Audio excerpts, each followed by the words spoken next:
ఒకే సమయానికి ఒకవైపు సూర్యుడు అస్తమిస్తుండగా మరోవైపు చంద్రుడు కనిపిస్తున్న అద్భుతమైన దృశ్యాన్ని క్షణాన్ని మీకు ఇప్పుడు నేను ఈ వీడియోలో చూపిస్తాను.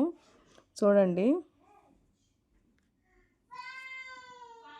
ఇది అస్తమిస్తున్న సూర్యుడు అనమాట. ఇది మా హౌస్ బ్యాక్ సైడు, ఇది మా ఇంటి ఫ్రంట్ సైడ్ అనమాట. ఇక్కడ మీకు మూన్ చూపిస్తాను చూడండి. ఇదిగోండి, అంటే ఇప్పుడు 8:10 టైము చూసుకోండి. నా వాచ్ కూడా చూపిస్తున్నాను, 8:15. సో ఇవి రెండు ఎంత అద్భుతంగా ఉన్నాయో చూడండి. ఒకే టైంలో అస్తమించడం, మూన్ రావడం, ఇవి రెండు అద్భుతమైన దృశ్యాలే కదా. కానీ 8:10-15కు కూడా ఇంత బ్రైట్ లైట్గా ఉందో చూడండి. మన ఇండియాలో అయితే ఈ పాటికి డిన్నర్ చేసి కొంతమంది నిద్రకు కూడా ఉపక్రమిస్తూ ఉంటారు అనుకుంటాను. ఇది ఇక్కడ అమెరికాలో పరిస్థితి. ఇక్కడ లోపలికి వెళ్ళిపోతూ ఉన్నాడు సూర్యుడు. చాలా బాగుంది కదా. మీకు ఇంకొక ముఖ్యమైన విషయం చెప్తాను. మన ఇండియాలో బట్టలు బయట వెనక మిద్దె పైన ఎట్లా ఆరేసుకుంటాం కదా.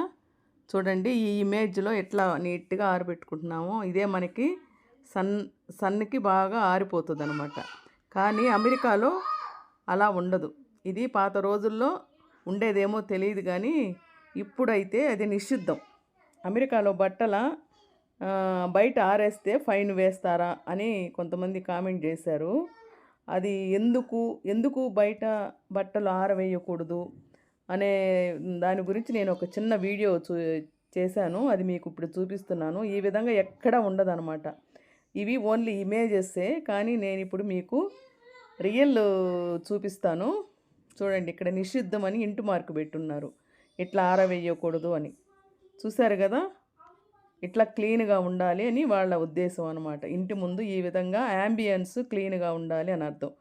దానికి కారణం ఏంటంటే పెద్ద పెద్ద వాషింగ్ మెషిన్స్. ఈ పెద్ద పెద్ద వాషింగ్ మెషిన్స్ కోసం అంటూ ఒక రూము కేటాయిస్తారనమాట అమెరికాలో. ఒకటి వాషింగ్ చేసేదానికి, ఒకటి డ్రైయింగ్ చేసేదానికి.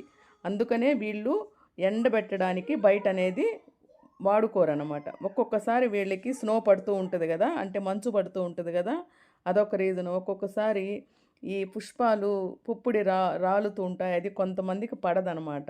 ఇప్పుడు నేను రియల్ చూపిస్తున్నాను చూడండి. ఎక్కడ కూడా బట్ట కానీ ఎటువంటిది ఆరపెట్టిన దాఖలాలు లేవు. చూశారు కదా, ఇది రియల్. ఎందుకంటే మన భారతదేశంలో ఉదయాన్నే ఉతికిన బట్టలను చక్కగా ఎండలో బయట ఆరవేయడం చాలా సాధారణం. కానీ అమెరికాలో దాదాపు ఎవ్వరు కూడా బట్టలను బయట ఆరవేయరు. అసలు ఎందుకు అలా చేస్తారో తెలుసా?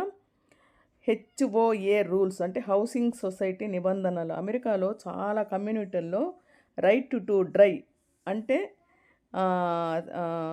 చట్టం లేని చోట బట్టలు బయట ఆరేయడాన్ని నిషేధిస్తారన్నమాట. బయట బట్టలు వేస్తే ఇళ్ళ అందం తగ్గి ప్రాపర్టీ విలువ పడిపోతుందని వాళ్ళ నమ్మకం. అమెరికాలో ఎక్కువగా చలి, మంచు లేదా వర్షాలు పడుతూ ఉంటాయి కదా, ఎండ సరిగ్గా ఉండదు. కాబట్టి బయట ఆరేసినా కూడా త్వరగా ఆరవు. అదొక రీజన్. ఇంకొకటి ఏంటంటే డ్రయర్ వాడకం.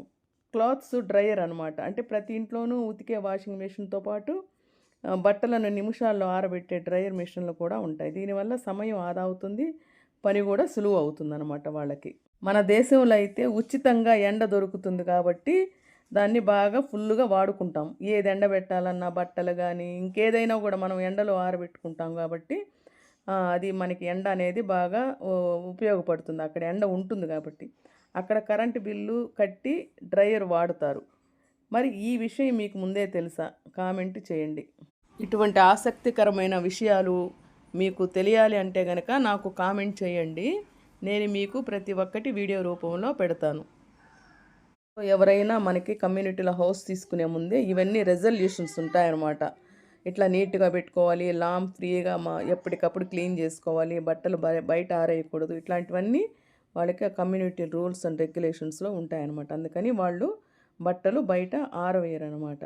ఇదండి, బట్టలు అమెరికాలో బయట ఎందుకు ఆరవేయరు అనేదానికి ఈ చిన్న వీడియో చేశాను. ఈ వీడియో మీకు నచ్చినట్టయితే లైక్ చేయండి, షేర్ చేయండి, మీ స్నేహితులకి ఫ్రెండ్స్కి చూపించండి. Thank you for watching video.